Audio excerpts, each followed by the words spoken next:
선생님, 나이가 들면 원래 이렇게 다리가 약해지는 거죠? 나는 진료실에서 이 질문을 수없이 들어왔다. 하지만 내 대답은 언제나 같다. 아닙니다. 나이가 들어서가 아니라 다리를 돌보지 않아서 그런 겁니다. 나는 올해 92이다. 그리고 50년 넘게 의사로 일하면서 수천 명의 노인 환자들을 만났다. 그들 대부분은 어느 날 갑자기 다리에 힘이 빠지고 걷기가 힘들어졌다고 말한다. 화장실조차 혼자 가지 못하고 손주를 안아주지도 못하고 가까운 마트도 갈 수 없는 상태가 되어버린다. 이런 상황을 마주할 때마다 나는 마음이 아프다. 왜냐하면 이 모든 변화는 갑작스럽게 찾아오는 것이 아니라 오랜 시간 방치한 결과이기 때문이다. 그리고 무엇보다 중요한 것은 노화는 다리에서 시작되지만 다리를 지키면 노화를 늦출 수 있다는 것이다. 내가 진료실에서 오랫동안 관찰한 결과 노인성 질환의 약 80%는 다리에서 시작된다. 무릎, 허벅지, 종아리, 발목. 이 부위들이 약해지면 활동량이 줄고 그로 인해 전신 건강이 빠르게 나빠진다. 하지만 대부분의 사람들은 나는 아직 괜찮아. 아직 멀었어. 라고 생각하며 지나쳐 버린다. 그러다 어느 날 계단에서 넘어지고 갑자기 일어나지도 걷지도 못하게 되는 것이다. 78세 이정우 씨의 이야기를 들려드리고 싶다. 그는 해병대 출신으로 은퇴 후에도 매일 아침 북한산을 오를 만큼 건강했다. 병원과는 거리가 먼 삶을 살았고 친구들 사이에서도 젊은 노인으로 통했다. 그러던 어느 날 집계단을 오르다 발을 헛디뎌 넘어진 것이 시작이었다. 처음엔 단순한 타박상이라고 생각했지만 시간이 지날수록 다리에 힘이 빠졌고 걷는 것조차 힘들어졌다.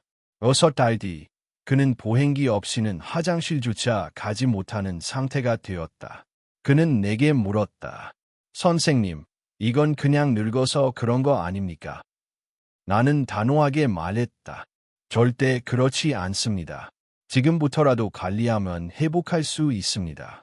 그의 눈빛은 반신반의했지만 결국 내 말을 믿고 실천에 옮겼다. 처음에는 아주 간단한 동작부터 시작했다. 의자에서 천천히 일어나는 것, 벽을 짚고 무릎을 굽혔다 펴는 것, 발 뒤꿈치를 들어 올리는 동작 등 누구나 집에서도 할 수 있는 간단한 운동이었다. 그는 하루에 단 5분만 하기로 결심했다. 그리고 그 후 폰을 하루도 빠짐없이 지켜냈다.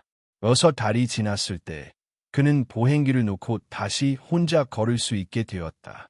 그리고 이렇게 말했다. 선생님, 손주를 안을 수 있다는 게 이렇게 행복한 일인지 몰랐습니다. 나는 그의 이야기를 진료실에서 자주 꺼낸다.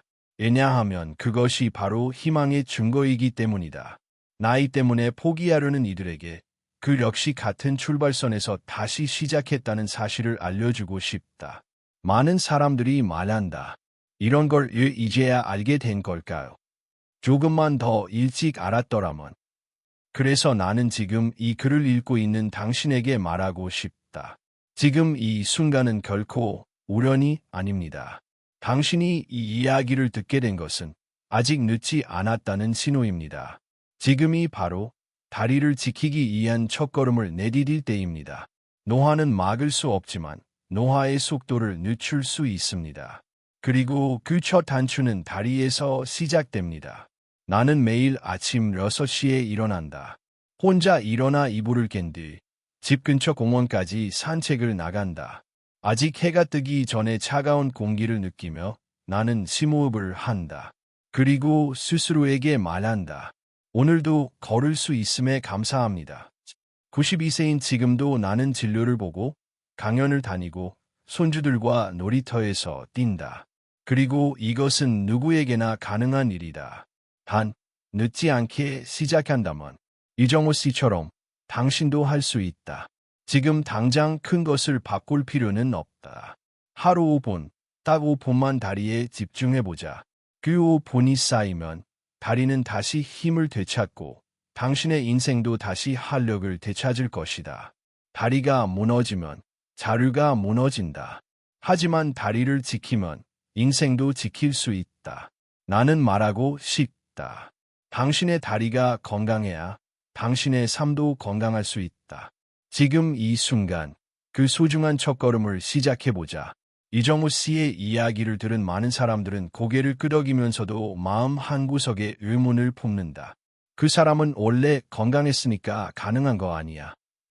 나는 젊었을 때도 운동을 안 했는데 지금 시작해서 무슨 소용이 있을까? 그런 생각이 들 수 있다. 그리고 그 생각은 자연스럽다. 변화라는 것은 언제나 낯설고 때로는 두렵기 때문이다. 나이가 들수록 새로운 무언가를 시도하는데 더 많은 용기가 필요하다. 하지만 나는 수많은 환자들을 진료하며 확신하게 되었다. 변화는 체력이나 나이의 문제가 아니라 선택의 문제다. 선택이란 내가 오늘 어떤 방향으로 나아갈지를 정하는 힘이다. 그리고 이 선택은 언제든 누구든 할 수 있다. 92세인 나 역시 매일 아침 스스로에게 묻는다. 오늘 나는 나 자신을 돌볼 것인가? 아니면 방치할 것인가? 그리고 이 질문에 예라고 대답하며 하루를 시작한다. 몸이 불편하다고, 이미 나이가 많다고, 변화는 없을 거라고 스스로 단정 지을 때, 그 순간부터 우리는 진짜 노화를 받아들이게 된다. 반대로, 지금 이 순간이라도 무엇인가를 시작하겠다는 결심이 있다면, 그때부터 노화의 속도는 달라진다. 실제로 내가 진료한 환자들 중에는 90세가 넘어서도 변화한 분들이 많았다. 그들 모두가 공통적으로 한 가지를 갖고 있었다. 바로 지금이라도 해보자는 마음이었다. 몇 년 전 한 할머니가 진료실을 찾았다. 87세의 김명자 여사였다. 반신마비로 인해 침대에 누운 생활을 한 지 1년이 넘은 상태였다. 그녀는 처음에 나를 보며 말했다. 선생님, 제 인생은 이제 끝난 것 같아요. 다시 걸을 수 있을 거라는 기대도 안 해요. 나는 그녀에게 조심스럽게 말했다. 명자 어르신, 지금부터라도 조금씩 몸을 움직이면 생각보다 더 많은 변화가 일어날 수 있습니다. 그녀는 눈을 동그랗게 뜨며 나를 쳐다보았다. 제 나이에요. 네, 지금도 늦지 않았습니다.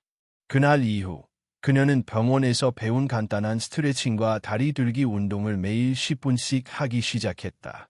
처음엔 허벅지가 떨리고 힘들었지만 멈추지 않았다. 그녀는 매일 소녀와 함께 운동을 기록하며 격려를 받았다. 8개월이 지난 어느 날, 김명자 여사는 혼자 일어나 화장실까지 걸어갈 수 있게 되었다. 그리고 나를 찾아와 말했다. 선생님, 처음에는 반신반의했어요. 그런데 이렇게 다시 움직일 수 있으니 살아있는 기분이 들어요. 그녀는 1년 뒤 손주들과 함께 공원 산책을 다녀왔다. 그냥 바람 쐬고 온 건데 세상에서 가장 행복한 하루였어요. 나는 그녀를 보며 다시 한번 깨달았다. 변화는 기적이 아니라 선택의 반복이다. 오늘 무언가를 해보기로 마음먹고 내일도 그것을 이어가는 것. 그 선택들이 쌓여 한 사람의 인생을 바꾼다. 많은 사람들이 이런 말을 한다. 예전에는 아무렇지도 않게 계단을 올랐는데 요즘은 두 계단만 올라가도 숨이 차요. 젊었을 땐 허리가 안 아팠는데 지금은 아침에 일어나는 것도 고통이요. 그럴수록 더욱 필요한 것이 작은 변화를 만드는 힘이다. 그 작은 변화는 어떤 거창한 다짐에서 시작되는 것이 아니다. 오히려 매우 사소한 행동에서 시작된다. 예를 들어, 오늘 하루에 딱 한 번이라도 의자에서 팔을 쓰지 않고 일어나 보자. 저녁에 TV를 보면서 앉은 상태에서 다리를 들어보자. 잠자기 전에 5분만 따뜻한 물에 발을 담가보자. 이러한 사소한 행동들이 당신의 다리에 생기를 불어넣고 그 다리가 다시 당신의 삶을 움직이게 해줄 것이다. 그리고 무엇보다 중요한 사실은 이런 선택을 할 수 있는 사람은 당신 자신뿐이라는 것이다. 누구도 당신을 대신해 걸을 수 없다. 누구도 당신의 다리를 대신 움직일 수 없다. 하지만 당신이 결심하면 당신의 삶 전체가 달라질 수 있다. 그것은 내가 50년 동안 진료실에서 직접 목격한 수많은 사람들의 변화가 증명해주고 있다. 지금 이 순간, 당신은 인생의 교차로에 서 있다. 계속 지금처럼 살 것인가? 아니면 새로운 방향으로 나아갈 것인가? 나는 말하고 싶다. 당신은 생각보다 훨씬 더 강한 사람입니다. 당신 안에는 변화할 수 있는 힘이 있습니다. 노화는 피할 수 없다. 그러나 노화를 어떻게 맞이할지는 당신의 선택에 달려 있다. 다리가 무너지면 삶의 질이 떨어지고 자유도 제한된다. 하지만 다리를 지키면 당신은 다시 삶을 주도할 수 있다. 그 첫걸음은 거창한 운동이 아니라 지금 이 글을 읽고 있는 이 순간의 결심에서부터 시작된다.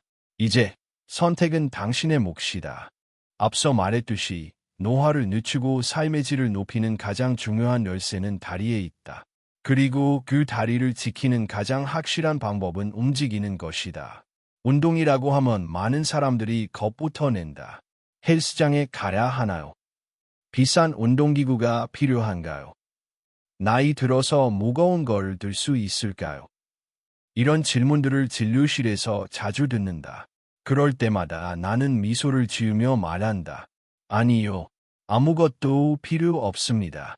오직 의자 하나만 있으면 됩니다. 오늘은 내가 수십 년 동안 수천 명의 환자들에게 권했던 그리고 실제로 효과를 본 4가지 간단한 다리 근육 운동을 소개하고자 한다. 이 운동들은 특별한 장비나 공간이 필요하지 않으며 누구나 집에서 지금 당장 시작할 수 있다. 첫 번째 운동은 의자에서 천천히 일어나기다. 이 운동은 허벅지 근육과 엉덩이 근육을 강화하는 데 매우 효과적이다. 방법은 간단하다. 의자에 앉은 상태에서 팔을 사용하지 않고 천천히 일어난 후 다시 앉는다. 처음에는 3번만 해도 충분하다. 점차 횟수를 늘려가며 하루 10회까지 도전해보자. 이 운동은 겉보기에는 단순하지만 실제로 해보면 생각보다 쉽지 않다. 처음에는 허벅지가 떨릴 수도 있고 일어날 때 균형 잡는 것이 어려울 수 있다. 하지만 매일 하면 근육이 단단해지고 계단 오르내리기나 변기에서 일어나는 동작이 훨씬 수월해진다. 두 번째 운동은 벽을 짚고 스쿼트하기다. 이 동작은 무릎과 허벅지 근육을 동시에 단련시켜준다. 벽에 등을 대고 선 다음 천천히 무릎을 굽혀 앉았다가 다시 일어난다. 이때 무릎이 발끝보다 앞으로 나가지 않도록 주의해야 하며 무릎 각도를 90도 이하로 유지하는 것이 좋다. 처음에는 10초만 자세를 유지해보자. 익숙해지면 20초, 30초로 늘려간다. 하루 3세트씩 반복하면 무릎 주변의 근육이 강화되어 관절통 예방과 균형 감각 향상에 큰 도움이 된다. 세 번째 운동은 발 뒤꿈치 들기다. 이 운동은 종아리 근육과 발목 근육을 강화하고 전신의 균형을 향상시키는 데 좋다. 벽이나 의자를 짚고 서서 천천히 발 뒤꿈치를 들어 올렸다가 내리는 동작을 10번 반복한다. 처음에는 한 세트만 해도 충분하며 나중에는 아침과 저녁으로 나누어 2세트 이상 할 수 있다. 이 운동은 특히 혈액순환 개선에 탁월하다. 종아리 근육은 우리 몸의 제2의 심장이라고 불릴 만큼 정맥혈을 심장으로 밀어 올리는 데 중요한 역할을 한다. 이 동작을 통해 발이 붓는 증상이나 차가운 발 증상도 점차 개선될 수 있다. 네 번째 운동은 앉아서 다리 들기다. 이 운동은 허벅지 앞쪽과 엉덩이 근육을 동시에 강화시킨다. 의자에 앉은 상태에서 한쪽 다리를 곧게 펴고 천천히 들어 올렸다가 내린다. 양쪽 다리를 각각 5회씩 반복하자. 처음에는 다리가 무겁고 다 올리지 못할 수도 있다. 그러나 점차 근력이 붙으면 동작이 수월해지고 보행 능력도 눈에 띄게 향상된다. 내 환자 중 한 분인 79세 최순복 여사는 이 4가지 운동을 하루에 15분씩 꾸준히 실천했다. 처음에는 다리가 떨려서 한 동작도 제대로 하기 힘들었지만 소녀와 함께 운동 일지를 쓰며 의지를 다졌다. 그녀는 이렇게 말했다. 처음엔 너무 힘들었어요. 왜 이제 시작했나 싶었죠. 그런데 2주쯤 지나니까 다리가 덜 저리고 걷는 게 조금 편해졌어요. 그리고 6개월 뒤 그녀는 더 이상 지팡이에 의존하지 않아도 되었다. 시장까지 혼자 걸어 다닐 수 있게 되었고 손주와 함께 공원 산책을 즐기게 되었다. 나는 환자들에게 항상 강조한다. 한 번에 완벽하게 하려고 하지 마세요. 처음엔 단 1분만 해도 좋습니다. 중요한 건 꾸준함입니다. 이 네 가지 운동은 단순히 다리의 근력을 기르는 것 이상으로 자신감을 회복시키는 도구가 된다. 움직일 수 있다는 것, 스스로 몸을 제어할 수 있다는 것은 단지 육체적인 문제가 아니라 마음의 힘과도 직결된다. 매일 5분씩 자신을 위한 시간을 갖자. 조금씩 늘려가며 다리뿐 아니라 마음도 단단해지는 것을 느낄 수 있을 것이다. 운동은 특별한 것이 아니다. 당신의 거실, 부엌, 혹은 작은 방 한켠에서도 충분히 시작할 수 있다. 지금 이 글을 다 읽은 후 의자에 앉아서 첫 번째 동작부터 따라 해보자. 당신의 다리는 당신의 미래다. 그리고 그 미래는 지금 당신의 손 안에 있다. 다리 근육을 단련하는 것만큼 중요한 것이 있다. 바로 혈액순환이다. 근육은 몸을 움직이는 힘이라면 혈액순환은 그 움직임에 생명을 불어넣는 흐름이다. 우리의 다리는 심장에서 가장 멀리 떨어져 있는 부위다. 그만큼 혈액이 원활하게 흐르지 않으면 가장 먼저 문제가 생기는 곳이기도 하다.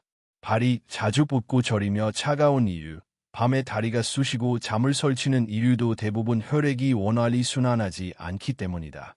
혈액순환이 좋지 않으면 다리뿐 아니라 전신 건강에 영향을 미친다. 피가 잘 돌지 않으면 근육의 산소와 영양분이 제대로 공급되지 않고 노폐물이 배출되지 않아 염증이 생기고 통증이 악화된다. 심할 경우 정맥류, 혈전, 심장질환, 심지어 뇌졸중까지도 위험해진다. 나는 수십 년간 진료실에서 이 단순하지만 중요한 문제를 반복해서 보아왔다.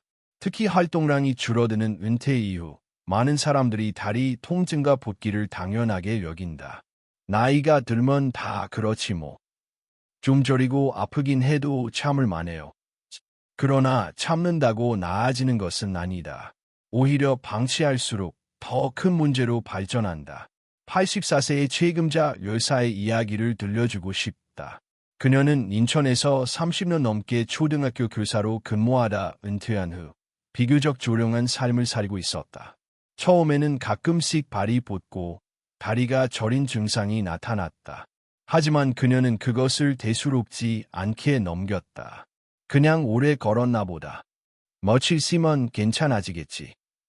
하지만 시간이 지날수록 증상은 심해졌고 결국 밤에 잠을 이루지 못할 정도로 통증이 심해졌다.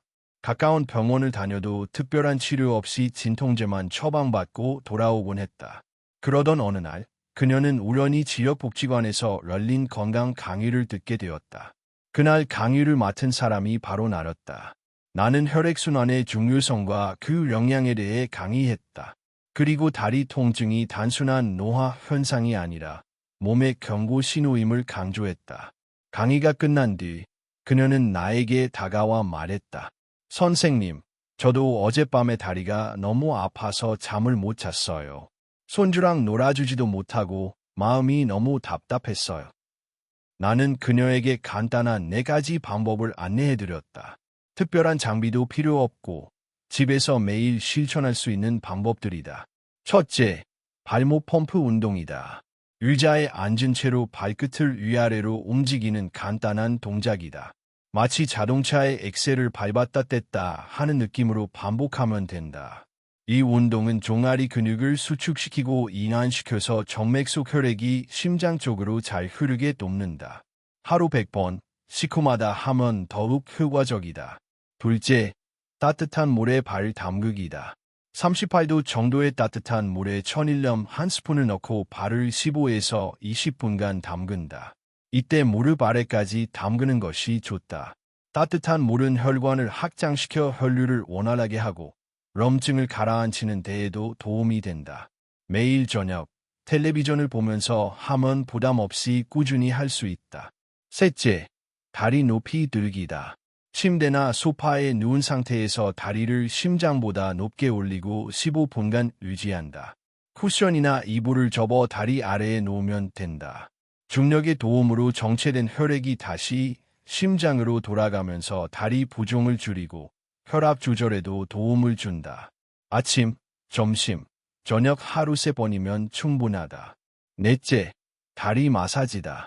발목에서 무릎 방향으로 손바닥으로 부드럽게 쓸어올리듯 마사지한다. 이때 너무 세게 누르지 말고 따뜻한 손으로 천천히 문질러주는 것이 중요하다. 목욕 후나 잠자기 전에 하면 더욱 좋다. 책임자 여사는 처음에는 반신반의했지만 하루하루 성실히 실천했다. 2주 후에는 밤에 잠을 이루는데 큰 어려움이 없어졌고 3개월 후에는 다리 붓기가 확연히 줄었다. 6개월 뒤 그녀는 손주와 함께 공원을 산책하며 말했다. 이렇게 걸을 수 있다는 게 얼마나 소중한 일인지 이제야 알겠어요. 그녀의 눈빛은 자신감으로 가득했다. 몸이 편안해지고 움직일 수 있게 되자 자연스럽게 마음도 밝아졌다. 나는 이처럼 혈액순환 문제는 단순히 불편함의 문제가 아니라는 것을 강조하고 싶다. 방치하면 합병증으로 이어질 수 있고 제때 관리하면 놀라운 회복이 가능하다. 실제로 미국 심장학회 연구에 따르면 다리 혈액순환이 좋지 않은 노인은 그렇지 않은 노인보다 심장병 발생률이 4배 높다고 한다. 혈액은 우리 몸 전체를 순환하는 생명의 강이다. 그 흐름이 막히면 몸 전체가 병들기 시작한다. 그러나 걱정하지 말자. 지금부터 시작하면 된다. 지금까지 소개한 4가지 방법은 누구나 언제든 집에서 실천할 수 있다. 시간이 없다는 핑계, 나이가 많다는 핑계는 이제 그만하자. 당신의 몸은 지금도 회복할 준비가 되어 있다. 조금만 신경 쓰고 하루 10분만 투자해보자. 그 작은 노력이 당신의 다리를 살리고 당신의 삶을 움직이게 해줄 것이다. 당신의 혈액이 부드럽게 흐를 때 당신의 삶도 다시 흐르기 시작할 것이다. 건강한 다리를 만들기 위한 기초는 운동과 혈액순환뿐만이 아니다. 그보다 더 근본적인 요소가 있다. 바로 음식이다. 사람은 먹는 대로 변한다. 우리가 매일 접하는 식탁은 단지 배를 채우는 공간이 아니라 건강을 설계하는 시작점이다. 나는 수많은 환자들에게 당신의 식사가 당신의 다리를 만든다고 말해왔다. 왜냐하면 근육, 뼈, 혈관, 신경 모두 우리가 섭취하는 영양소로 구성되기 때문이다. 그렇다면 어떤 음식을 먹어야 다리 건강을 지킬 수 있을까? 무엇을 피하고 무엇을 더 먹어야 할까? 그 이야기를 하기 전에 한 분의 실제 이야기를 먼저 나누고 싶다. 77세의 윤병철 씨는 은퇴 후 가족과 함께 서울 외곽에서 조용한 삶을 살고 있었다. 그는 고기를 좋아했고 매일 아침 삼겹살이나 햄, 점심에는 찌개와 백반, 저녁에는 맥주와 함께 치킨을 즐겼다. 아침은 잘 먹지 않았고 과일도 거의 섭취하지 않았다. 그런 그가 몇 년 전부터 무릎 통증을 느끼기 시작했다.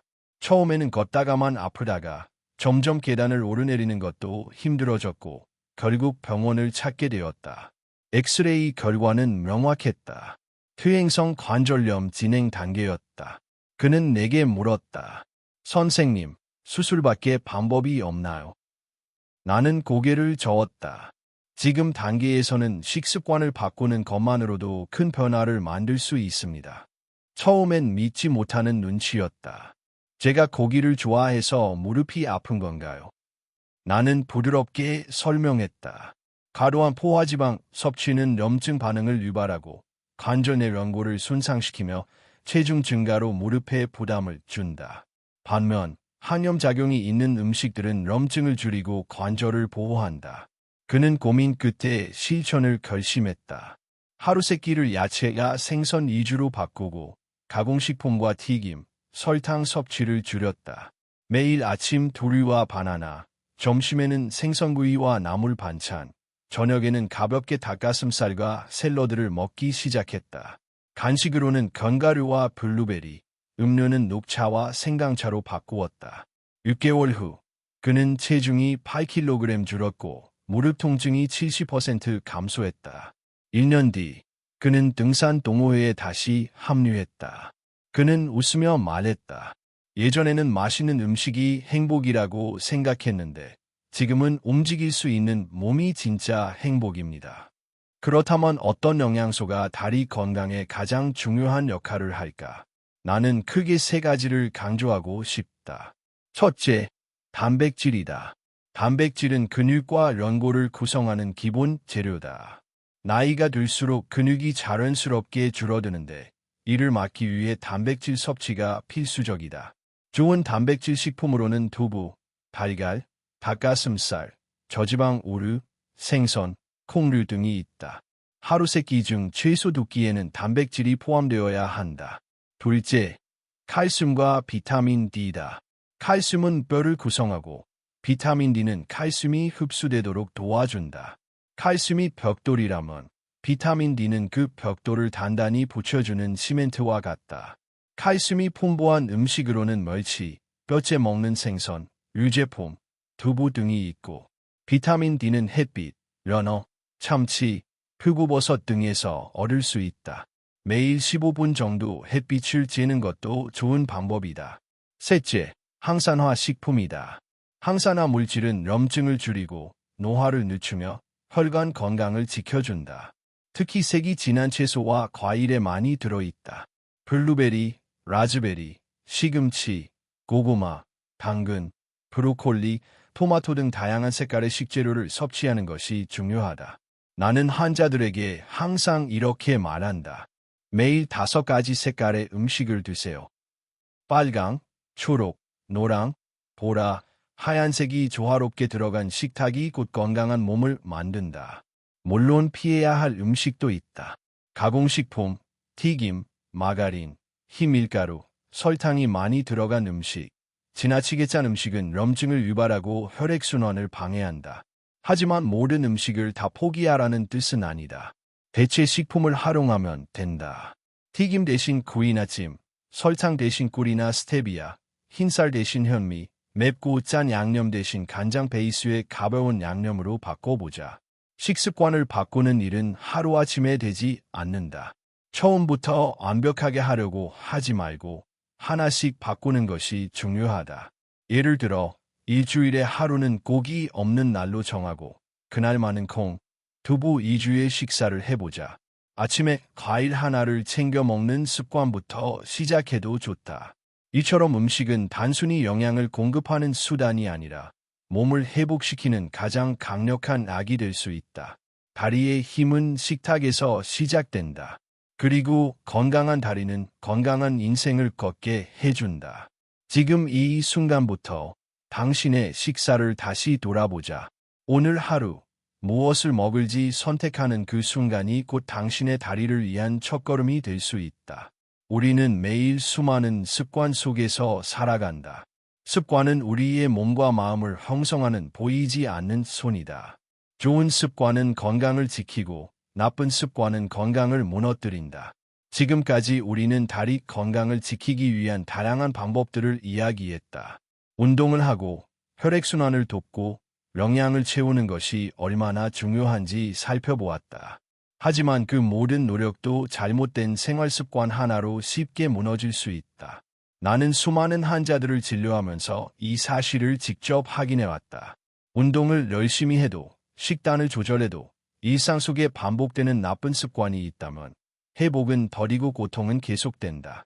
오늘은 우리가 흔히 간과하는 하지만 다리 건강에 큰 영향을 미치는 4가지 잘못된 습관에 대해 이야기하고자 한다. 첫 번째는 장시간 앉아있는 습관이다. 많은 노인들이 은퇴 후 자연스럽게 활동량이 줄고 하루 대부분을 의자나 소파에 앉아 보내는 경우가 많다. TV를 보고 책을 읽고 창밖을 바라보며 하루를 보낸다. 겉으로는 안정적으로 보일지 모르지만 우리 몸은 그렇게 오래 앉아있는 상태를 오래 견디지 못한다. 하버드 의과대학의 연구에 따르면 65세 이상의 노인이 하루 8시간 이상 앉아있을 경우 근육량이 평균보다 30% 더 빠르게 감소한다고 한다. 우리의 몸은 사용하지 않으면 잃는다는 원칙을 따른다. 움직이지 않으면 근육은 줄어들고 순환은 느려지며 관절은 굳는다. 결국 다리는 점점 힘을 잃고 쉽게 넘어지고 회복이 어려워진다. 두 번째는 다리를 꼬고 앉는 습관이다. 이는 많은 사람들이 무의식적으로 하는 자세지만 생각보다 몸에 큰 영향을 준다.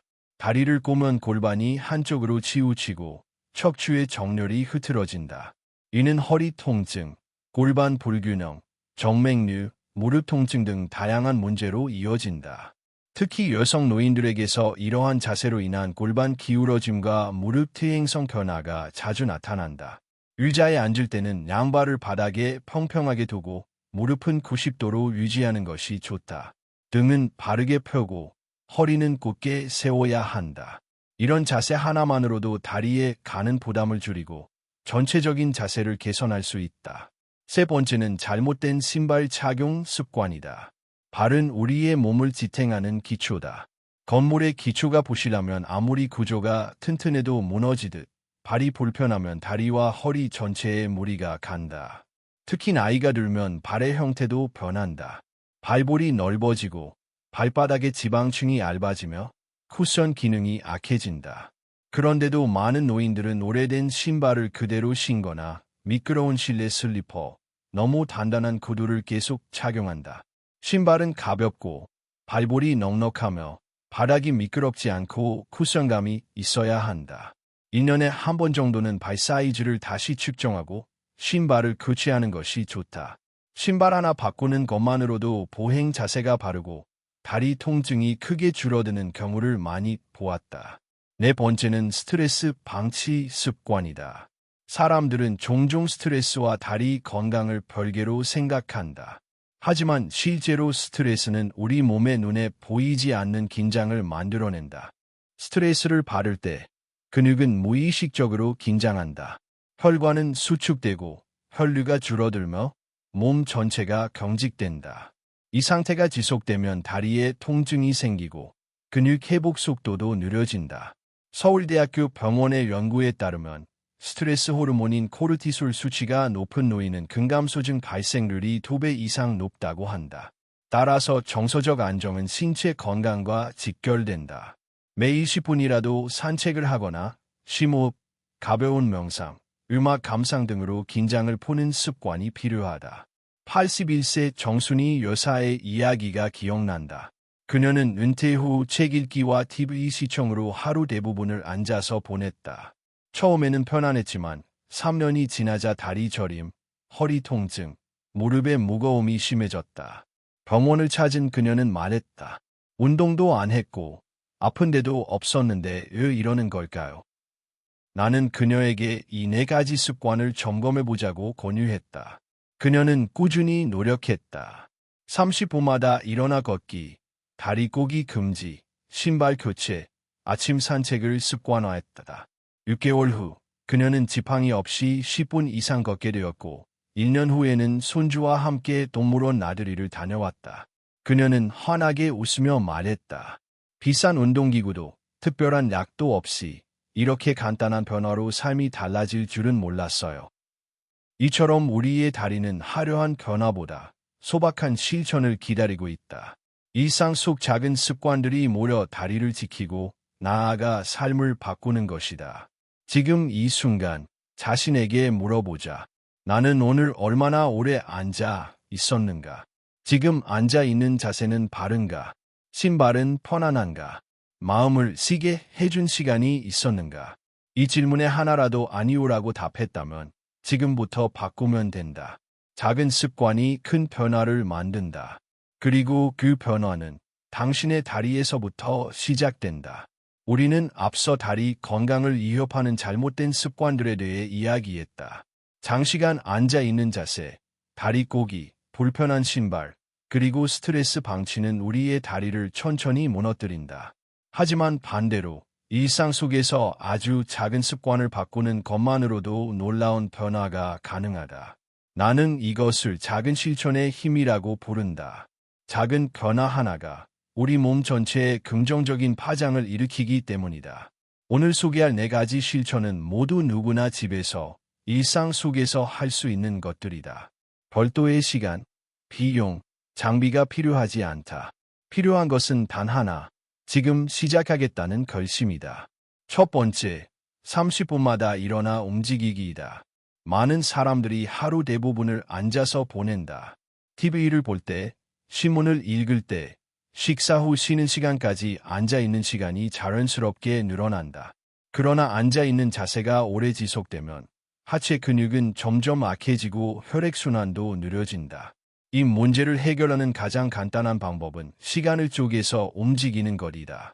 30분마다 알람을 설정해두고 2에서 5분 정도 일어나 걷거나 몸을 스트레칭해보자. 거실을 한 바퀴 돌거나 창문을 열고 바깥 공기를 쐬는 것만으로도 충분하다. 이 습관 하나만 잘 실천해도 근육 손실을 막고 하체 통증을 크게 줄일 수 있다. 처음에는 알람을 귀찮게 느낄 수 있지만 며칠만 지나면 몸이 먼저 움직이고 싶어질 것이다. 두 번째, 바른 자세로 앉기와 서기이다. 앉는 자세 하나가 다리와 허리 건강을 좌우한다. 양발을 바닥에 평평하게 두고 무릎은 90도로 유지하며 허리를 곧게 세우는 것이 중요하다. 등받이에 등을 완전히 기대지 않고 엉덩이를 의자 깊숙이 넣고 앉는 것도 바른 자세를 유지하는 데 도움이 된다. 서 있을 때는 체중을 양 다리에 고르게 분산시키고 한쪽 다리만 짚거나 기대지 않도록 한다. 거울 앞에서 자신의 자세를 점검해보는 것도 좋은 방법이다. 이런 바른 자세는 근육과 관절에 균형을 주고 다리의 부담을 줄여준다. 매번 의식적으로 실천하려 하지 않아도 습관이 되면 자연스럽게 몸이 바르게 정렬된다. 세 번째, 몸에 맞는 편안한 신발을 신기이다. 발은 하루 종일 우리 몸을 지탱한다. 하지만 많은 사람들이 여전히 불편한 신발을 신고 다닌다. 특히 실내에서도 발바닥이 얇은 슬리퍼나 낡은 실내화를 오래 신는 경우가 많다. 편안한 신발은 다리 건강의 기본이다. 신발은 가볍고 바닥이 미끄럽지 않으며 쿠션이 좋고 발볼이 넉넉해야 한다. 나이가 들수록 발 모양이 달라지므로 최소 1년에 한 번은 발 사이즈를 측정하고 신발을 교체하는 것이 좋다. 실내에서는 바닥 쿠션이 있는 실내화를 신고 외출 시에는 워킹화나 운동화처럼 발 전체를 감싸주는 신발을 선택하자. 신발 하나만 바꾸어도 걷는 자세가 안정되고 무릎과 허리에 가는 부담이 확연히 줄어든다. 네 번째, 스트레스를 해소하는 나만의 시간 만들기이다. 스트레스는 눈에 보이지 않지만 우리 몸에 깊은 영향을 미친다. 특히 다리에 직접적인 통증이나 긴장감을 유발할 수 있다. 나는 많은 환자들에게 물어본다. 최근에 마음 편하게 쉬어본 적이 언제인가요? 생각보다 많은 분들이 그 질문에 쉽게 답하지 못한다. 하루 중 단 10분이라도 자신을 위한 시간을 가져보자. 산책, 음악 감상, 따뜻한 차 한 잔, 좋아하는 책 읽기, 손자 손녀와의 전화 통화 등 어떤 방식이든 자신이 편안함을 느낄 수 있는 시간을 매일 짧게라도 갖는 것이 중요하다. 이 짧은 시간이 몸의 긴장을 풀고 마음의 여유를 되찾게 해준다. 몸이 이완되면 혈액순환이 좋아지고 근육도 부드러워지며 통증도 줄어든다. 나는 진료실에서 이런 작은 실천들을 권할 때마다 환자들이 처음에는 반신반의하는 표정을 짓는 것을 본다. 하지만 2주, 3주만 지나도 몸이 가볍다, 잠이 잘 온다, 통증이 줄었다는 피드백을 듣게 된다. 그리고 그때마다 나는 다시 한번 확신한다. 건강은 큰 결심에서 시작되는 것이 아니라 작은 실천에서 쌓여간다. 다리를 건강하게 지키고 싶다면 거창한 운동 프로그램이나 복잡한 식단보다 오히려 지금의 일상에서 작은 한 걸음을 내딛는 것이 더 효과적이다. 30분마다 일어나기, 앉을 때 자세 바로잡기, 신발 바꾸기, 10분 나만의 시간 갖기. 이 네 가지 실천만으로도 다리의 부담은 줄어들고 회복력은 높아진다. 무엇보다 중요한 것은 꾸준함이다. 오늘 한번 움직였다고 내일 갑자기 몸이 바뀌지는 않는다. 하지만 그 작고 조용한 움직임들이 쌓이면 6개월 후, 1년 후에 당신은 지금과는 전혀 다른 다리를 가지게 될 것이다. 당신의 다리는 당신의 습관으로 만들어진다. 그리고 그 습관은 오늘부터 바꿀 수 있다. 우리는 그동안 다리 건강을 지키기 위한 다양한 방법에 대해 살펴보았다. 근력 운동, 혈액순환, 올바른 식습관, 그리고 작은 생활 습관의 변화까지. 하지만 그 모든 것의 근본에는 한 가지 중요한 힘이 숨어 있다. 바로 스스로 움직일 수 있는 능력, 다시 말해 자율성이다. 이 자율성은 단지 육체적인 기능이 아니라 정신적인 건강과 자존감의 뿌리이기도 하다. 나는 오랫동안 노인 환자들을 진료하면서 한 가지 중요한 공통점을 발견했다. 스스로 걷고 움직일 수 있는 사람은 마음도 밝고 건강하다. 반면 이동이 불편하고 활동이 제한된 사람일수록 우울감, 불안, 외로움이 더 심했다. 이것은 단순한 느낌이 아니라 수많은 연구에서 증명된 사실이다. 하버드 의과대학의 한 연구에 따르면 매일 30분 이상 걷는 노인은 그렇지 않은 노인보다 우울증 발병률이 40% 낮다고 한다. 그 이유는 명확하다. 움직인다는 것은 곧 세상과의 연결이다. 스스로 거실에서 마당으로, 집에서 공원으로, 이웃과의 대화 속으로 나아갈 수 있다는 것은 삶의 활력을 되찾는 가장 확실한 방법이다.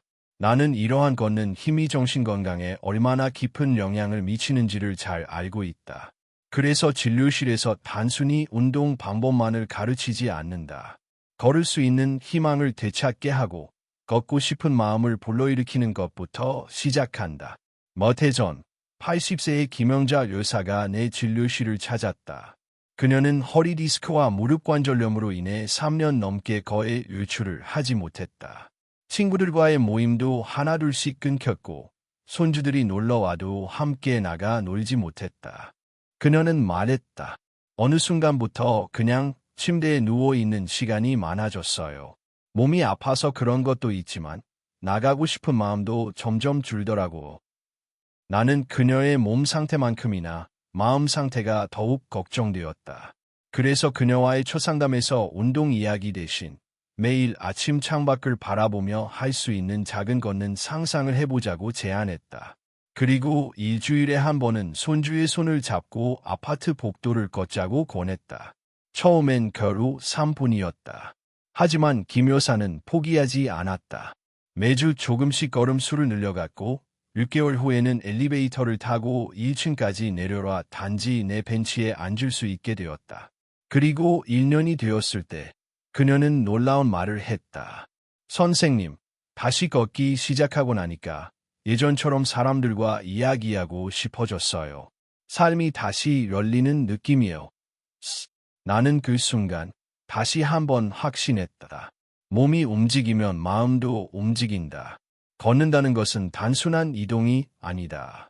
그것은 삶에 참여하는 방식이고 내가 여전히 살아있음을 느끼게 하는 행위다. 노인이 될수록 더욱 그렇다. 내가 존경하는 한 철학자는 이렇게 말했다. 스스로 걸을 수 있다는 것은 곧 자유다. 이 말은 단순히 멀리 갈 수 있다는 뜻이 아니다. 스스로 일어나 움직이고 선택할 수 있다는 자율성과 독립성이 인간의 존엄성과 연결되어 있다는 뜻이다. 걷지 못하면 우리는 누군가의 도움을 받아야 하고 자꾸 미안한 마음이 생기고 결국에는 스스로를 작게 느끼게 된다. 하지만 혼자서 걸을 수 있다는 사실만으로도 우리는 자존감과 자립심을 지킬 수 있다. 이 자존감은 곧 마음의 건강을 지키는 가장 큰 힘이다. 따라서 나는 모든 어르신들에게 말하고 싶다. 걷는 것은 단지 건강의 문제가 아닙니다. 당신 삶의 품격을 지키는 방법입니다. 그렇다면 몸이 아픈 상황에서도 어떻게 걷는 힘을 되찾을 수 있을까? 첫째, 가능한 범위에서부터 시작하는 것이다. 지금 바로 바깥을 나가는 것이 부담스럽다면 집 안에서부터 시작하자. 방 안을 천천히 걷고 거실을 몇 바퀴 돌고 부엌까지 걸어가서 물 한 잔 마시는 것도 훌륭한 시작이다. 둘째, 누군가와 함께 걸어보는 것이다. 혼자 하면 외롭고 쉽게 지치지만 가족이나 이웃, 친구와 함께라면 훨씬 즐겁다. 걷는 시간을 누군가와 연결되는 시간으로 만들어보자. 셋째, 걷기 자체를 하나의 즐거움으로 만드는 것이다. 음악을 들으며 걷거나 가까운 꽃집, 도서관, 시장 등을 목적지로 삼아보자. 목적이 있는 걷기는 훨씬 동기부여가 되고 지속 가능하다. 마지막으로 내가 움직일 수 있다는 사실을 감사하는 것이다. 걷기 전 오늘도 내 두 다리가 나를 지탱해준다는 마음으로 한 걸음을 내딛어보자. 그 마음이 당신의 하루를 더욱 소중하게 만들어줄 것이다. 우리는 모두 언젠가는 늙는다. 하지만 나이 들었다고 해서 삶이 좁아져야 할 이유는 없다. 걷는 힘을 회복하면 삶의 폭도 함께 넓어진다. 움직임은 곧 생명이다. 당신의 두 다리는 단지 이동 수단이 아니라 삶과 연결되는 문이다. 그 문을 다시 열어보자. 천천히 한 걸음씩 오늘부터. 지난 장에서 우리는 걷는 힘이 단지 육체적인 능력이 아니라 정신적인 건강과 삶의 품격을 지켜주는 중요한 요소라는 것을 살펴보았다.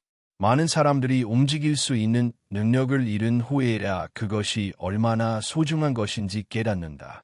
하지만 더 중요한 것은 잃어버린 힘도 다시 찾을 수 있다는 사실이다. 나는 50년 넘게 수많은 환자들을 만나왔다. 그 중에는 질병으로 쓰러진 사람, 나이로 인해 모든 것을 포기하려 했던 사람, 혹은 스스로 희망을 접은 사람도 있었다. 그러나 그들 중 많은 이들이 다시 일어섰고, 다시 걸었고, 다시 웃었다. 이 장에서는 그러한 실제 이야기를 함께 나누고자 한다. 그들이 어떻게 변화했는지, 그리고 그 변화가 어떤 기적을 만들어냈는지를 통해 당신에게도 변화는 가능하다는 사실을 전하고 싶다. 첫 번째 주인공은 앞서 소개한 이정호 씨, 78세이다. 그는 해병대 출신으로 은퇴 후 매일 북한산을 오르며 건강을 자랑했다. 그러나 어느 날 집 계단에서 미끄러지며 허벅지 근육에 큰 손상을 입었고 6개월 만에 화장실도 보행기 없이는 가지 못할 정도로 다리가 악해졌다. 처음 그는 이렇게 말했다. 이제 나이도 있고 더 이상 회복은 힘들겠지요. 하지만 나는 단호하게 말했다. 이 나이에도 지금부터라도 회복할 수 있습니다. 그는 의심을 품으면서도 실천을 시작했다. 하루 5분의 근력 운동, 의자에서 일어나기, 벽스쿼트, 발뒤꿈치 들기, 걷기 연습까지. 그리고 매일 조금씩 걸음을 늘려갔다. 6개월 후 그는 지팡이 없이도 외출할 수 있었고 손주를 안고 산책할 수 있는 힘을 되찾았다. 그는 내게 말했다. 다시 걸을 수 있다는 것. 그게 이렇게 큰 기쁨이 될 줄 몰랐습니다. 두 번째 주인공은 책임자 여사, 84세이다. 인천에서 은퇴 후 조용히 지내던 그녀는 점점 다리 부종과 저림 증상을 겪게 되었고 밤에 잠을 못 이룰 정도로 고통이 심해졌다. 주변에서는 나이 탓이라며 넘겼지만 그녀는 내 건강 강의를 듣고 진지하게 상담을 요청했다. 나는 그녀에게 혈액순환을 돕는 4가지 방법을 알려주었다. 발목 펌프 운동, 따뜻한 물에 발 담그기, 다리 높이 들기, 그리고 다리 마사지. 그녀는 매일 그 방법들을 실천했고 3개월 후에는 통증이 크게 줄었으며 6개월 뒤에는 손주들과 함께 공원 산책을 즐기게 되었다. 그녀는 내게 이렇게 말했다. 몸이 괜찮아지니까 마음도 밝아지고 다시 사람들을 만나고 싶어졌어요. 세 번째 주인공은 윤병철 씨, 77세이다. 그는 고기와 기름진 음식을 즐기며 평생을 살아왔고 그 결과 체중이 늘고 무릎 통증이 심해져 병원을 찾게 되었다. 엑스레이 결과는 퇴행성 관절염이 진행 중이라는 진단이었다. 수술을 고려할 상황이었지만 나는 먼저 식습관을 바꿔보자고 제안했다. 그는 처음엔 믿지 못했지만 6개월 동안 식단을 개선하며 체중이 8kg 줄었고 무릎 통증이 70% 이상 완화되었다. 1년 후 그는 다시 등산을 시작했고 동호회 활동도 재개했다. 그는 말했다. 내가 먹는 게 곧 내 다리라는 걸 이제야 깨달았습니다. 네 번째 주인공은 정순희 여사, 81세이다. 그녀는 은퇴 후 하루 대부분을 소파와 TV 앞에서 보내던 생활을 했다. 별다른 통증도 없이 지내던 어느 날 갑작스럽게 다리 저림과 허리 통증이 시작되었고 일어나기도 힘든 상황이 되었다. 나는 그녀의 생활 습관을 점검했고 하루 활동량을 늘리고 바른 자세와 편한 신발, 스트레스 관리 등을 실천할 것을 권유했다. 그녀는 매일 30분마다 일어나기, 아침 산책, 자세 교정, 명상 시간을 꾸준히 실천했다. 그 결과 6개월 후에는 지팡이 없이 걷게 되었고 1년 후에는 손주들과 동물원 나들이를 다녀올 정도로 회복되었다. 그녀는 웃으며 말했다. 나이 들어도 변화가 가능하다는 걸 제 몸이 증명했어요. 이 네 사람의 공통점은 무엇이었을까? 그들은 모두 늦었다고 생각했던 순간에 다시 시작했다는 것이다. 그리고 그 선택이 그들의 삶을 완전히 바꿔놓았다. 누구도 처음부터 강하지 않았다. 누구도 처음부터 희망이 넘치지 않았다. 하지만 그들은 포기하지 않았고 매일 조금씩 실천했고 결국 변화는 찾아왔다. 나는 이 네 사람의 이야기를 통해 말하고 싶다. 당신도 할 수 있다. 지금부터 시작하면 된다. 변화는 멀리 있지 않다. 작은 실천, 꾸준한 반복, 긍정적인 마음. 이 세 가지가 모이면 어떤 몸도, 어떤 마음도 변할 수 있다. 지금 이 글을 읽고 있는 당신 역시 내일의 주인공이 될 수 있다. 지금부터 한 걸음, 그 한 걸음이 당신의 삶을 바꿀 것이다. 우리는 지금까지 9장에 걸쳐 다리 건강의 중요성과 그것을 지키기 위한 방법들을 함께 살펴보았다. 그리고 그 이야기의 중심에는 항상 한 가지 메시지가 있었다. 지금부터 시작하면 누구든지 변화할 수 있다. 이 책을 통해 우리는 운동의 힘을 알았고 혈액순환이 얼마나 중요한지를 배웠다. 식습관이 다리를 만들고 나쁜 생활습관이 건강을 무너뜨린다는 것을 확인했다. 작은 실천이 얼마나 큰 변화를 만들어내는지를 다양한 사례를 통해 느꼈고 걷는 힘이 곧 삶의 활력이며 정신적 건강과도 연결된다는 진실도 마주했다. 그리고 마지막으로 실제 사람들의 이야기를 통해 우리는 한 가지 확신을 얻게 되었다. 누구나 회복할 수 있고 누구나 다시 걸을 수 있다. 나는 이 마지막 장에서 다시 한번 당신에게 묻고 싶다. 당신은 지금 어떤 삶을 살고 있는가? 몸이 불편하다는 이유로 하고 싶은 일을 미루고 있지는 않은가? 다리는 약해졌지만 마음까지 주저앉아 있지는 않은가? 그렇다면 지금이 바로 다시 시작할 때다. 변화는 거창한 결심에서 시작되지 않는다. 그저 오늘 하루 하나의 습관을 바꾸는 것에서 시작된다. 당신이 할 수 있는 가장 작지만 가장 강력한 실천은 다음과 같다. 첫째, 매일 다리 근력 운동을 5분이라도 실천해보자. 의자에서 일어나기, 벽을 짚고 스쿼트하기, 발 뒤꿈치 들기, 앉아서 다리 들기. 이 네 가지 운동만 매일 해도 당신의 다리는 점점 힘을 되찾을 것이다.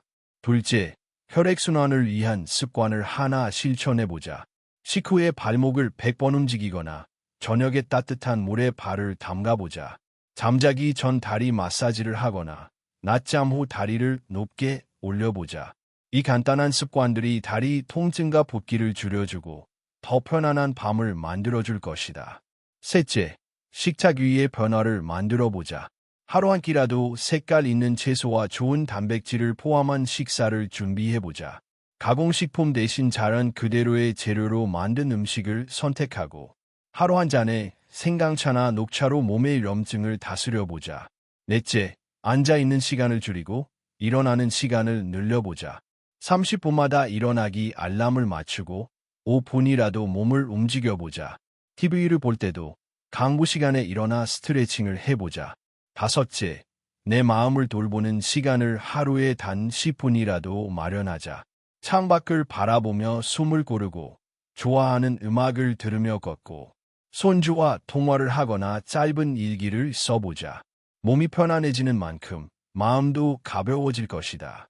이 5가지 실천은 누구나 할 수 있고 어디서든 가능하다. 중요한 것은 꾸준함과 시작의 용기이다. 많은 환자들이 내게 이렇게 말한다. 선생님, 저는 너무 늦은 것 같아요. 나는 늘 같은 대답을 한다. 지금 이 순간이 당신에게 주어진 가장 빠른 기회입니다. 나이가 많다는 이유로 포기하지 말자.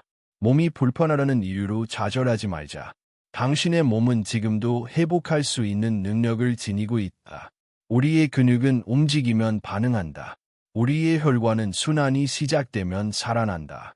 그리고 우리의 삶은 다시 한번 걸어가기 시작할 수 있다. 건강한 다리는 단지 이동을 위한 수단이 아니다. 그것은 자유다. 그것은 자립이다. 그리고 그것은 내가 나로서 살아가기 위한 가장 기본적인 힘이다. 나는 지금도 매일 새벽 6시에 일어난다. 손수 이불을 정리하고 작은 공원까지 산책을 간다. 92세의 몸이지만 여전히 내 두 다리는 나를 어디든 데려가 줄 준비가 되어 있다. 그리고 나는 당신에게 말하고 싶다. 당신의 다리도 그렇게 될 수 있습니다. 지금 시작하세요. 내일이 아닌 오늘부터, 다음 주가 아닌 지금 이 순간부터. 그 시작이 언젠가 당신의 손주와 손을 잡고 공원을 걷는 날로 이어질 것이다. 이 책을 덮는 지금, 가만히 일어나 한 걸음 내디뎌 보자. 그 한 걸음이 바로 당신의 새로운 인생의 시작이 될 것이다.